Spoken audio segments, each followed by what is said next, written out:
ووعته أذن بخبر وسلم تسليما كثيرا كثيرا. أما بعد، فأعوذ بالله من الشيطان الرجيم. بسم الله الرحمن الرحيم. ولكن كونوا ربانيين بما كنتم تعلمون الكتاب وبما كنتم تدرسون. صدق الله العظيم.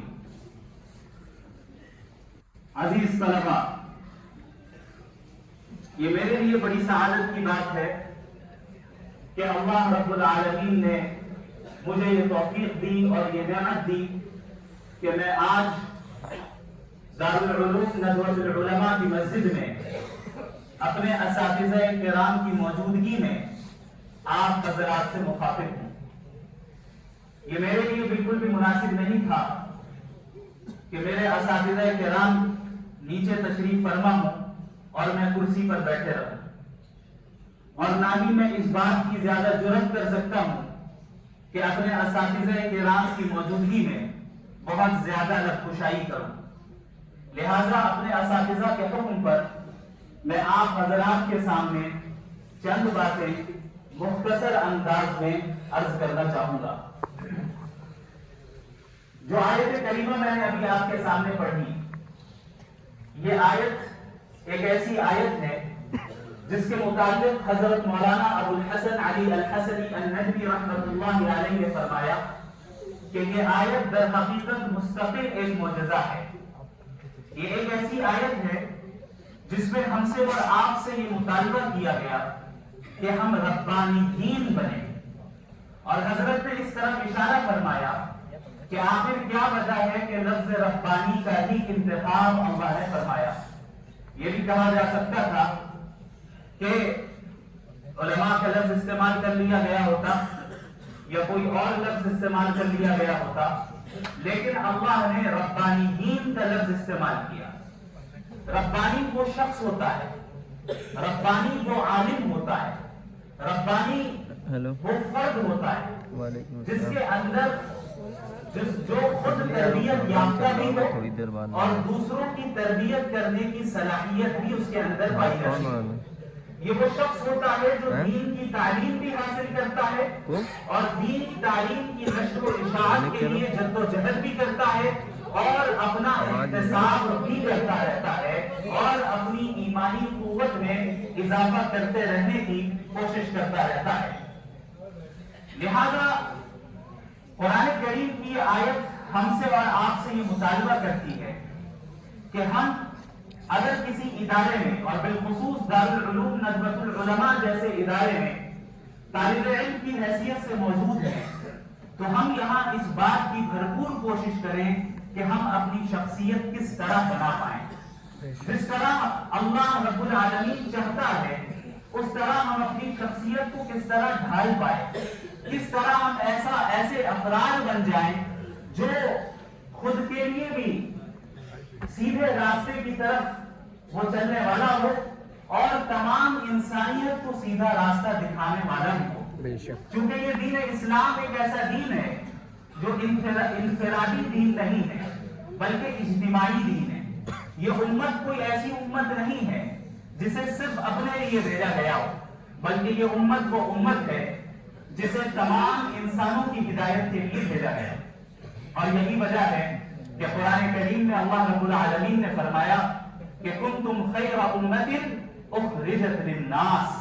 یہ نہیں کہا کہ تمہیں صرف مسلمانوں کے لیے نکالا گیا، یہ نہیں کہا کہ تمہیں صرف تمہارے گھر والوں کے لیے بھیجا گیا یا تمہارے خاندان والوں کے لیے بھیجا گیا یا تمہاری اپنی ذات کے لیے بھیجا گیا. نہیں، تم تمام انسانوں کے لیے بھیجے گئے.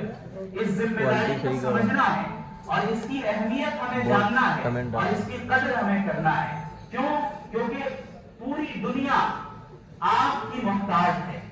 پوری دنیا کو ایسے افراد کی ضرورت ہے جو اسے تاریکیوں سے نکالے اور ہدایت کی طرف لے آئے، اور یہ کام ظاہر ہے آپ حضرات کے کندھوں پر اس کی ذمہ داری ہے.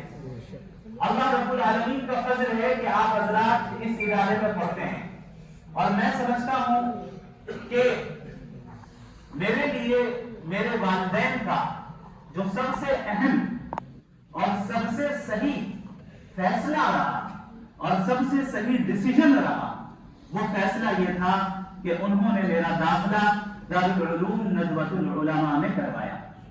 دارالعلوم ندوۃ العلماء کسی عام مدرسے کی طرح ایک مدرسہ نہیں ہے، بلکہ یہ ایک فکر ہے، ایک مشن ہے، ایک مقصد ہے اور ایک منہج ہے جس کو اختیار کر کے ہم موجودہ زمانے میں حالات کے تقاضوں کا لحاظ رکھتے ہوئے پوری امت بلکہ پوری انسانیت کی صحیح رہنمائی کر سکتے ہیں۔ دارالعلوم ندوۃ العلماء ہی دراصل سبب ہے ان تمام ٹوٹی پھوٹی صلاحیتوں کا جو اس وقت میرے پاس جو مجھے اللہ نے عطا کی ہے۔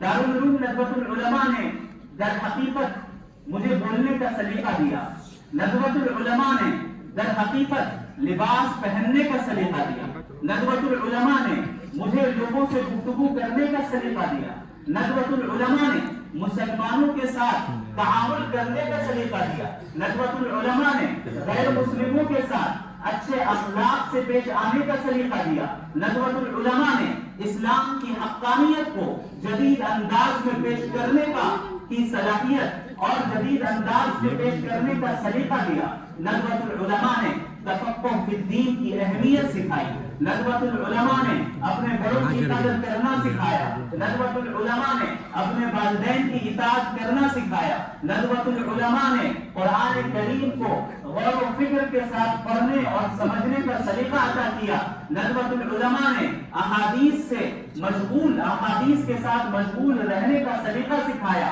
ندوۃ العلماء نے یہ بتایا کہ تم صرف دیندار نہیں بلکہ باشعور دیندار ہو۔ ندوہ صرف دینداری کا نام نہیں ہے، ندوہ انسان کے اندر شعور کو پیدا کرتا ہے، ایک ایسا شعور پیدا کرتا ہے جس شعور کی اس امت کو ضرورت ہے اور اس امت کے ہر فرد کو اس شعور کو اختیار کرنا ضروری ہے۔ حضرت مولانا ابو الحسن علی الحسنی الندوی رحمت اللہ علیہ نے فرمایا کہ یہ کافی نہیں ہے کہ ہم اور آپ صرف دل سے مومن بنیں بلکہ دماغ کا مومن ہونا بھی ضروری ہے۔ صرف دل کا مومن ہونا کافی نہیں ہے کہ آپ جذبات میں آئیں اور جذباتی انداز میں بات کریں اور جذباتی انداز میں دین کی اشاعت کریں اور صرف جذباتیت کا ہی مظاہرہ کریں، بلکہ ضروری یہ بھی ہے کہ ہم اور آپ عقلی طور پر اور انٹلیکچوئل سطح پر باشعور ہوں۔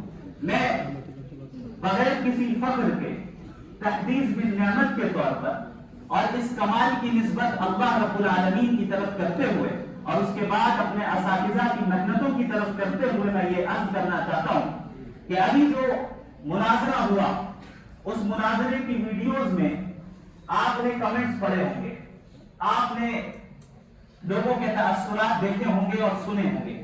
ابھی میں دلی کے ایئرپورٹ میں تھا، وہاں پر چند غیر مسلمان میرے پاس آئے اور انہوں نے کہا کہ ہمیں بڑی خوشی ہوئی کہ آپ نے مذہب کا مقدمہ رکھا اور اس انداز میں رکھا کہ ہمیں تعجب ہوا کہ کوئی مدرسے کا اسٹوڈنٹ بھی اس طریقے سے بات کر سکتا ہے۔ ماشاءاللہ، آپ ناراض نہیں ہوئے، آپ نے اس شخص کی شخصیت کا خیال رکھا، آپ نے ان کا احترام کیا۔ میں بغیر کسی مبالغے کے یہ کہتا ہوں کہ یہ سلیقہ مجھے ندوۃ العلماء نے عطا کیا، ماشاءاللہ، یہ سلیقہ مجھے میرے اساتذہ کرام نے سکھایا۔ یہ وہ سلیقہ ہے جو مجھے ان حضرات کی جوتیاں سیدھی کرنے کی برکت اور نتیجے میں حاصل ہوا۔ یہ وہ سلیقہ ہے جسے اللہ نے اپنے فضل سے عطا کیا، باوجود اس کے کہ میں اس کا اہل نہیں تھا اور اس کے لیے میں غیر مستحق تھا۔ ذالک فضل اللہ یؤتیہ من یشاء واللہ ذو الفضل العظیم۔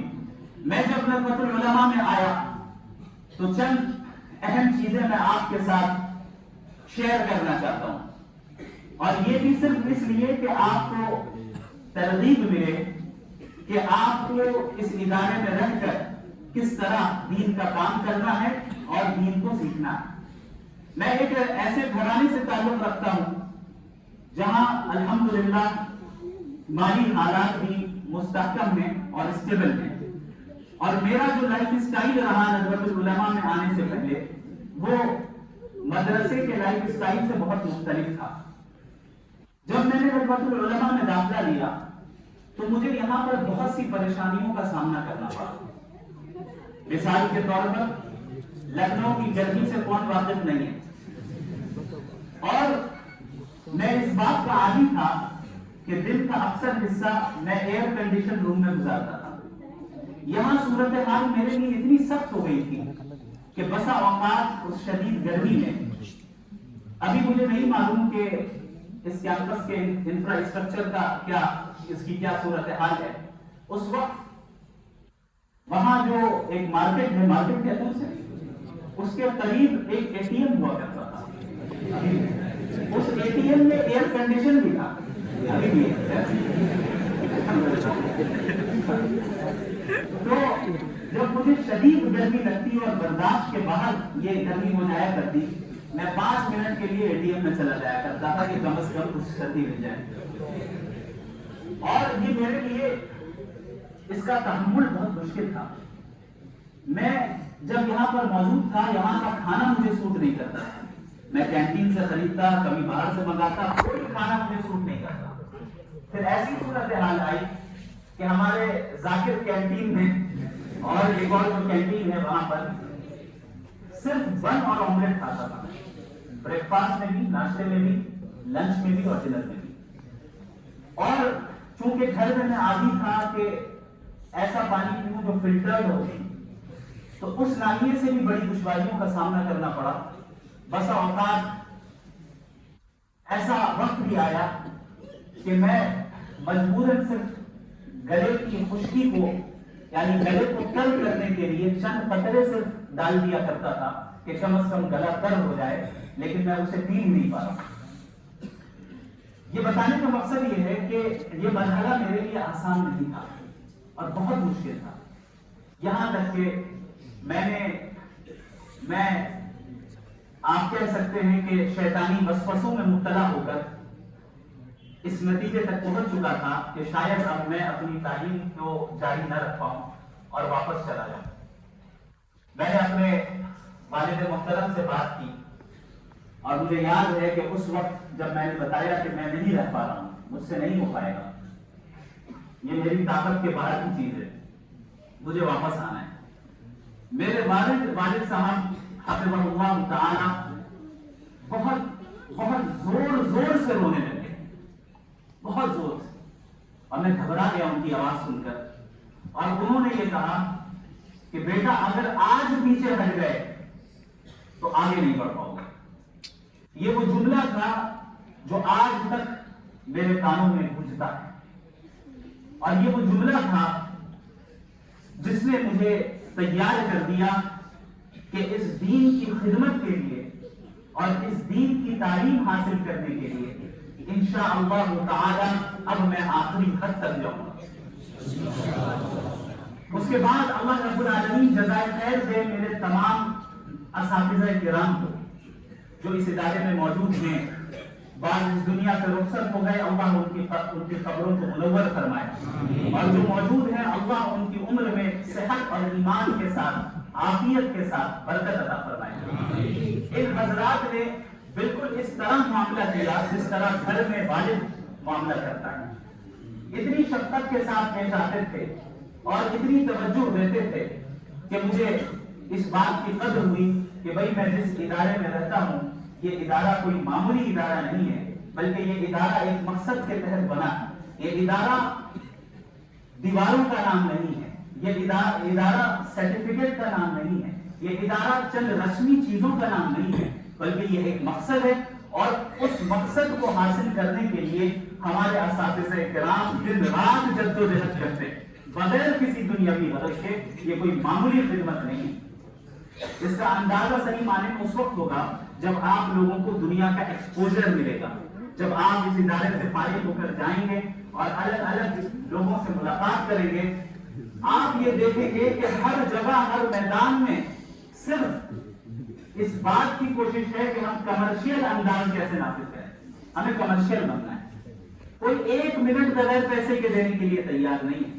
ہمارے اساتذہ کرام جو اس ادارے میں دن رات محنت کرتے ہیں اور ایسی صلاحیتوں کے ساتھ ہیں جو صلاحیتیں عموماً ان کمرشل انڈسٹریز کے لوگوں کو حاصل نہیں ہیں, اس کے باوجود ہمیں وہ وقت دیتے ہیں، اس کے باوجود ہماری وہ فکر کرتے ہیں، ہماری رہنمائی کرتے ہیں.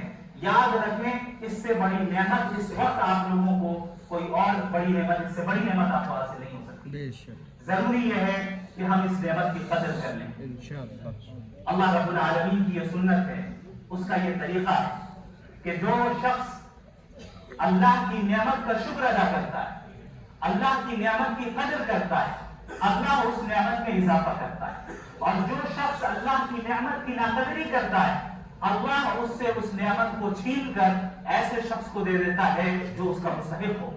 لہذا اس بات کا عزم کر لیں کہ ہم جس قیمتی ایام سے گزر رہے ہیں، ہم جس مرحلے سے گزر رہے ہیں، اس کی ہم بھرپور قدر کریں، ناشکری نہیں کریں گے، اس سے ہم استفادہ کریں گے اور ٹھیک جو ہے جس انداز میں ہمیں فائدہ حاصل کرنا چاہیے وہ کریں گے. یاد رکھیں، میں پھر بتا دوں، فخر کے طور پر نہیں، صرف تحدید نعمت کے طور پر اور آپ حضرات کی ترغیب کے لیے یہ بات بتا رہا ہوں کہ میں نے اپنے طالب علمی کے زمانے میں، ابھی بھی طالب علمی ہوں، یعنی دارالعلوم ندوۃ العلماء میں جو طالب علمی کے ایام گزرے، میں نے ایک چیز کا بڑا اہتمام کیا، وہ یہ تھا کہ اپنے بڑے اور اپنے اساتذہ کی اطاعت، ندوے کے انتظامیہ کی اطاعت، ندوے کے بنائے ہوئے اصولوں کی اطاعت. میں نے اس کی بھرپور کوشش کی، یہاں تک کہ الحمدللہ کئی مہینے گزر جاتے تھے، کسی ایک گھنٹے میں بھی غیر حاضری میں نہیں کرتا تھا، اور صرف اس نیت سے کہ کہیں ایسا نہ ہو کہ ایک گھنٹہ بھی اگر چھوٹ جائے تو اس کی برکت ختم نہ ہو. اور یقین جانیے امتحان کے ایام میں جس طرح آپ حضرات بہت پریشان ہو جاتے ہیں، پھر اگر آپ نے پابندی کی، حاضری کی اور کلاسز میں پابندی سے آپ حاضر رہے تو آپ کے لیے امتحان کا مرحلہ بڑا آسان ہو جاتا ہے. اس بات کی ہم نے پابندی کی کہ میرے اساتذہ کرام، میرے مشائخ مجھ سے جو کہتے میں وہ کرتا. اگر مجھ سے کہا جاتا کہ آپ کو مغرب کے بعد دارالمطالعہ میں بیٹھنا ہے تو میں بیٹھتا تھا، میں ناغہ نہیں کرتا تھا، الا یہ کہ کوئی شدید عذر ہو.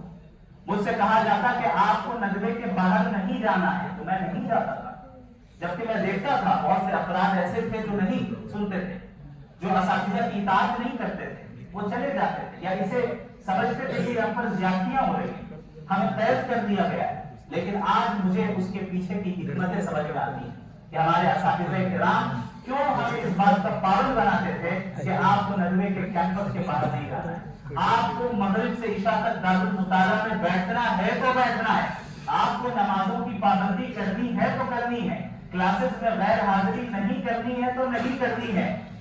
ان تمام چیزوں کو کرنے کے بعد میں سمجھتا ہوں کہ اللہ رب العالمین نے اسی کے نتیجے میں جو کچھ بھی آپ نے 20 دسمبر کو دیکھا وہ حاصل ہوا، اللہ رب العالمین کا فضل رہا. لہذا آپ تمام حضرات کو میں ایک مشورہ دیتا ہوں، کیونکہ آپ میرے چھوٹے بھائی کی طرح ہیں اور میں ان ایام سے گزرا ہوں جن ایام میں سے ابھی آپ گزر رہے ہیں. مجھے یاد ہے کہ ایک مرتبہ حضرت مولانا محمد الرابع الحسنی الندوی رحمت اللہ علیہ کا اسی مسجد میں خطاب چل رہا تھا اور میں وہیں اسی جگہ پر کہیں بیٹھا تھا. حضرت نے بڑے پرجوش انداز میں یہ بات کہی تھی.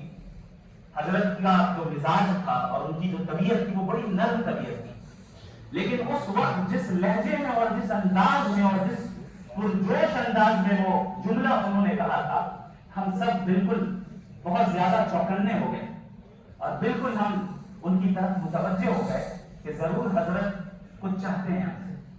حضرت نے یہ کہا تھا کہ آپ میں سے جو اس وقت بے مقصدیت میں مبتلا ہے وہ ابھی اسی مسجد سے اٹھ جائے اور اس ندوے سے نکل جائے. یہ حضرت کا مزاج نہیں تھا اس طرح کے جملے کہنے کا عام حالات میں، لیکن حضرت نے یہ جملہ کہا تھا. آپ اس سے اندازہ لگائیں کہ کس کڑھن کے ساتھ جو ہے یہ جملہ کہا ہو، کس درد کے ساتھ یہ جملہ کہا ہو، کس امید کے ساتھ یہ جملہ کہا ہوگا کہ آپ اگر اس ادارے میں ہیں اور ندوۃ العلماء آپ کی ہر اعتبار سے خدمت کر رہا ہے تو وہ آپ سے کچھ چاہتا ہے اور وہ اپنے لیے نہیں چاہتا.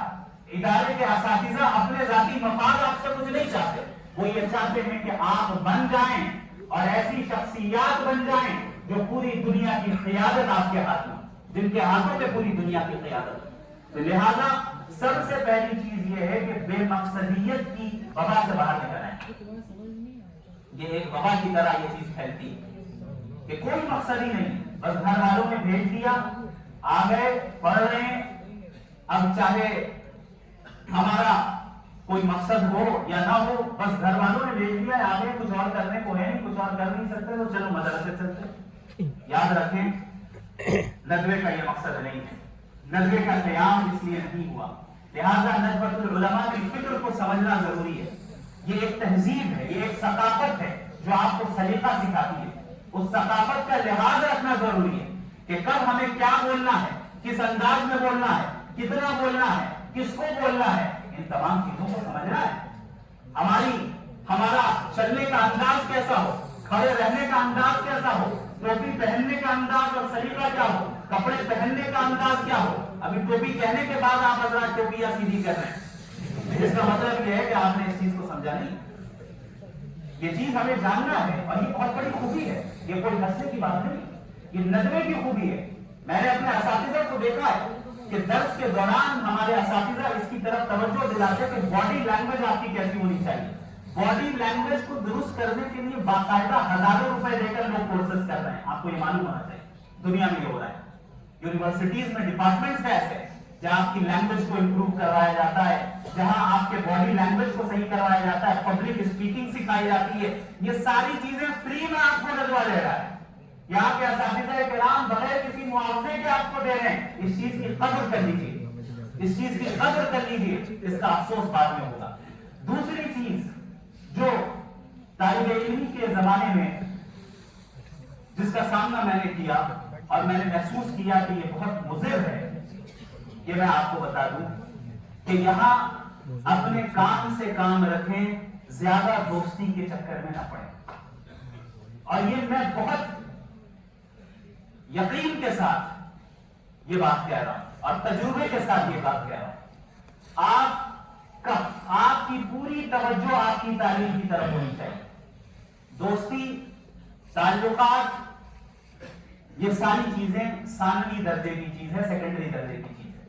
اگر دوستی, تعلقات آپ کی تعلیم میں تعلیم کو متاثر کر رہے ہیں تو یاد رکھیں اب آپ غلط ٹریک پر آ گئے. اس چیز کا آپ کو لحاظ رکھنا ہے کہ سارے تعلقات اور ساری دوستی ایک حد تک ہونی چاہیے, اس حد کے آگے نہیں بڑھنے پائے تاکہ ہماری تعلیم ہرگز بھی متاثر نہ ہو. تیسری چیز, ندوۃ العلماء اور اپنے ادارے کے انتظامیہ کا ساتھ دینا, یہ بہت اہم کام ہے. آج ہمارا مزاج اتنا آزاد ہوتا جا رہا ہے کہ ہم اس چیز کی اہمیت کو سمجھتے نہیں کہ ادارے کے ذمہ داروں کے اصولوں کی پابندی اور ان کی طرف سے متعین کردہ قوانین کی پابندی کی بھی کوئی ضرورت ہے. ہم سمجھتے ہی نہیں. بس اوقات اپنے زمانے میں ایسا بھی دیکھا کہ بعض طلباء خواہ مخواہ انتظامیہ کے ساتھ تصادم کرنے میں مبتلا ہو جاتے ہیں, اور یاد رکھیں پھر پورے سفر کی برکت ختم ہو جاتی ہے, پورے سفر کی برکت ختم ہو جاتی ہے. آپ حضرات یہاں پر صرف تعلیم حاصل کرنے آئے ہیں اور تیار ہونے آئے ہیں. ابھی آپ کے ذمے پوری دنیا کی اصلاح کا کام نہیں ہے, آپ کے ذمے ادارے کی اصلاح کا کام نہیں ہے. ادارے کی اصلاح کے لیے بڑے موجود ہیں, اساتذہ موجود ہیں, اور جو قوانین وہ سیٹ کرتے ہیں وہ آپ کے فائدے کے لیے کرتے ہیں, اگرچہ وہ فائدہ آپ کو نہ سمجھ میں آئے. یہی مثال میں نے مناظرے میں دی تھی, یاد ہے. انہوں نے کہا کہ بھائی اس کے پیچھے کیا حکمت ہے. ہم نے بتایا کہ بھائی آپ مکمل حکمت والے نہیں ہیں. جو مکمل حکمت والی ذات ہے اس کی تمام حکمت آپ کو سمجھ میں آ جائے, یہ ممکن نہیں. یہی چیز اس دنیا میں بھی درجہ بدرجہ یہ چیز ہوتی ہے کہ اس دنیا میں بھی ہمارے بڑے جو ہیں وہ ہم سے زیادہ حکمت رکھتے ہیں, ہمارے بڑے جو ہیں وہ ہم سے زیادہ علم رکھتے ہیں, ہمارے بڑے, ہمارے اساتذہ ہم سے زیادہ تجربہ رکھتے ہیں. وہ جانتے ہیں کہ آپ کس مرحلے سے گزر رہے ہیں, وہ جانتے ہیں آپ کے لیے کون سی چیز مفید ہے اور کون سی چیز نہیں ہے. اگر ان کی طرف سے کوئی ایسا حکم آتا ہے جس کی حکمت آپ کو سمجھ میں نہ آئے تو اس کا مطلب یہ نہیں کہ اس کے پیچھے حکمت نہیں ہے, بلکہ حکمت موجود ہے.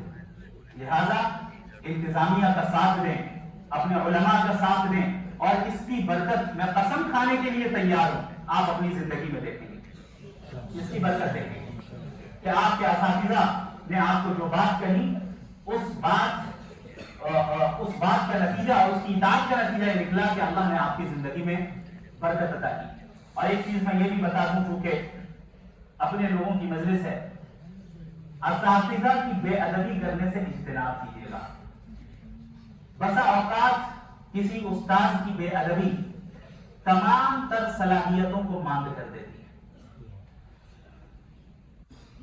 ایسا ہوتا ہے کہ ایک انسان، ایک طالب علم بہت صلاحیت والا ہے، بہت گہرے علم والا ہے، اسے تفسیر میں بڑی مہارت ہے، حدیث میں بڑی مہارت ہے، اصول تفسیر میں بڑی مہارت ہے، اصول حدیث میں بڑی مہارت ہے، لیکن اساتذہ کی بے ادبی کے نتیجے میں زندگی کا ایک ایسا مرحلہ آتا ہے جہاں پر تمام نعمتوں کو اللہ سلب کر لیتا ہے، والعیاذ باللہ تعالی۔ اللہ رب العالمین ہم سب کی اس سے حفاظت فرمائے۔ میں آپ کو یہ بتا دوں کہ یہ جیسا کہ مولانا سلمان نسیم صاحب حفظہ اللہ تعالی نے بتایا کہ یہ پروگرام کوئی رسمی پروگرام نہیں ہے، یہ پروگرام ایسا پروگرام نہیں ہے جہاں پر باقاعدہ کوئی ہم صرف فارمیلٹی ادا کریں، بلکہ یہاں پر میں اپنے گھر میں آیا ہوں۔ بعض اساتذہ کرام نے اس طرف بھی توجہ دلائی کہ دوسرے ادارے میں جیسے آپ کا استقبال ہوا یہاں پر شاید ویسا نہ ہو، تو آپ کو برا نہیں ماننا ہے۔ ہم نے کہا حضرت دوسرے اداروں میں مہمان تھا، ندوہ تو میرا گھر ہے، میں اپنے گھر میں آ رہا ہوں، یہاں پہ مجھے استقبال نہیں چاہیے۔ آپ حضرات سے ملاقات یہی میرے لیے احساس ہے، آپ حضرات سے ملاقات کا موقع مل جانا اور یہاں کے طلبہ اور اپنے بھائیوں سے تھوڑی دیر کے لیے گفتگو کرنے کا موقع مل جانا اور اس جگہ پر کھڑے ہو کر گفتگو کر لینے کا موقع مل جانا، اس سے بڑا اعزاز میرے لیے اور کچھ نہیں ہو سکتا۔ لہذا آپ ایک ایسے شخص کو سن رہے ہیں جو پرانا مریض ہے، تو پرانا مریض جدید مریض کو چند صلاح دے رہا ہے۔ ہم سب اسی سفر سے گزرے ہیں اور ہم سب بعض غلطیاں کر جاتے ہیں، لیکن یاد رکھیں اگر ہم سے غلطیاں ہو جائیں تو ان غلطیوں سے رجوع کرنا، توبہ کرنا، اپنی اصلاح کرنا، اپنے اساتذہ کی اطاعت کو قبول کر لینا اور ندوے کی فکر کو سمجھنا یہ بہت ضروری ہے۔ ورنہ ایسا بھی دیکھا جا رہا ہے کہ ندوے سے پڑھ کر نکل رہے ہیں لیکن ندوۃ العلماء کی فکر اپنے اندر نہیں رکھتے ہیں۔ ندوۃ العلماء جیسا کہ میں نے بتایا شعور کو پیدا کرنے کا نام ہے۔ ندوۃ العلماء ایک مشن دیتا ہے، اور یاد رکھیں کہ جو آج الحاد کے خلاف میں کام کر پا رہا ہوں اس کی اصل فکر مجھے ندوۃ العلماء سے ہی ملی، اور بالخصوص حضرت مولانا ابو الحسن علی الحسنی الندوی رحمہ اللہ کی تحریروں سے ملی۔ جب آپ حضرت کی تحریروں کو پڑھیں گے تو آپ کو اندازہ ہوگا کہ مغربی تہذیب کے خلاف وہ کب لکھ رہے ہیں۔ ایسا محسوس ہو رہا ہے کہ شاید آج کے لیے وہ لکھ رہے ہیں۔ انہوں نے ہی فرمایا کہ مجھے یقین ہے کہ اگر آج ابو حنیفہ، امام مالک، امام شافعی، احمد بن حنبل رحمہ اللہ اجمعین بھی زندہ ہوتے تو شاید تھوڑی دیر کے لیے فقہ کی تدوین کو بھی روک دیتے اور الحاد جدید اور مغربی تہذیب کے مقابلے میں رہتے۔ حضرت نے یہ فکر دی، حضرت کی تحریروں سے یہ فکر ملی، ندوۃ العلماء سے یہ فکر ملی، پھر اس فکر کو لے کر میں آگے کچھ کام کر پایا اور کر رہا ہوں۔ اللہ رب العالمین سے دعا گو ہوں کہ اللہ مجھ سے بھی اور آپ سب سے دین کا کام لیتا رہے۔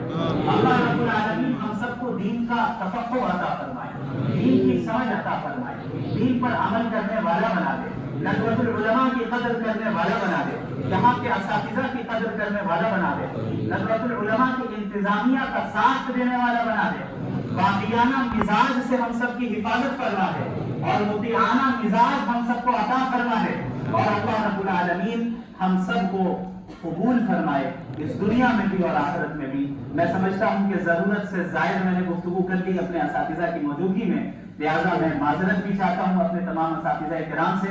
بس جو کچھ آپ حضرات سے سیکھا تھا اسی کا خلاصہ پیش کرنے کی میں نے کوشش کی ہے، جو بھی کمی کوتاہی ہوئی ہو آپ حضرات معاف فرمائیں۔ اللہ رب العالمین آپ تمام حضرات کو جزائے خیر عطا فرمائے۔ وآخر دعوانا الحمدللہ رب العالمین۔